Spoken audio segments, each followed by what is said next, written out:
છોટાઉદેપુરના કવાંટ તાલુકાના તુરખેડા ગામે આજે અમે તમામ આદિવાસી સમાજના આગેવાનો હાજર રહ્યા છે.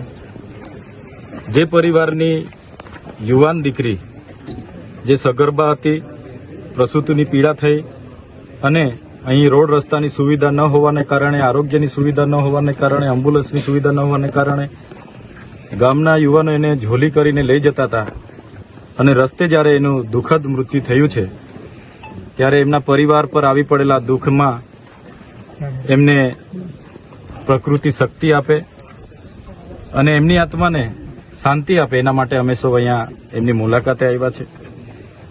આ ગામની નજીક વિશ્વની સૌથી ઊંચી પ્રતિમા સ્ટેચ્યુ ઓફ યુનિટી સામે દેખાય છે.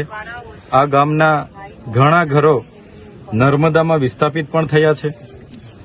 સરકાર એક બાજુ આઝાદી કા અમૃત મહોત્સવ મનાવે છે, મહિલા સશક્તિકરણની વાત થાય છે, સમાનતાની વાત થાય છે, તો આ એક વરવી વાસ્તવિકતા છે. ગામમાં આવીને અમે જાણ્યું કે અગાઉ પણ આવી રીતના 3 થી 4 બનાવો આવી રીતના જ મરી ગયા છે. તો સરકારે જે તાઇફાઓ કરે છે એના કરતાં વધારે આ વિસ્તારના આરોગ્ય, આ વિસ્તારના શિક્ષણ, સિંચાઈ, પીવાના પાણી જેવી મૂળભૂત સુવિધા, રોડ રસ્તા તરફ ધ્યાન આપવું જોઈએ. અમે ઘણા દુઃખી છે. અમે પોતે આ ઘટનાથી શરમથી અમારું માથું નમી જાય છે.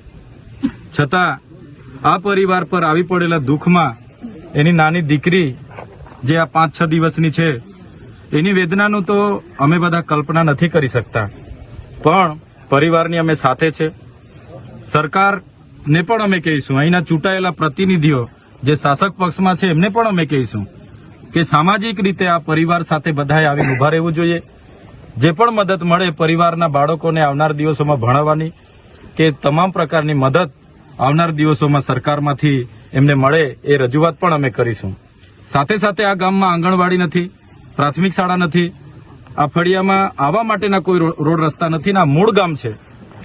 ત્યારે એ તમામ પ્રકારની સુવિધાઓ આવનાર દિવસોમાં સરકાર અહીંયા કરી આપે એ અમારી માંગણી રહેશે. રોડ રસ્તાથી માંડીને તમામ સુવિધાઓ આ જ વર્ષે આ ગામમાં સરકાર આપે એ માંગણી રહેશે. અગર સરકાર નથી આપતી તો આવનાર દિવસોમાં જલંદ આંદોલન પણ થશે. અમે લોકોએ દેશના વિકાસમાં આટલું બધું યોગદાન આપ્યું છે અને આજે અમારે આ વેઠવું પડે છે ત્યારે અમને ખૂબ દુઃખ થાય છે. એટલા માટે જલંદ આંદોલનો પણ થશે અને અમે આ ગામમાં જે પણ મૂળભૂત સુવિધાઓ બાકી છે પૂરી થાય એવી સરકારમાં માંગણી પણ કરવાના છે. હાઈકોર્ટે શું મોટો વૈષ્ણવજન તો તેને કહીએ જે પીડ પરાઈ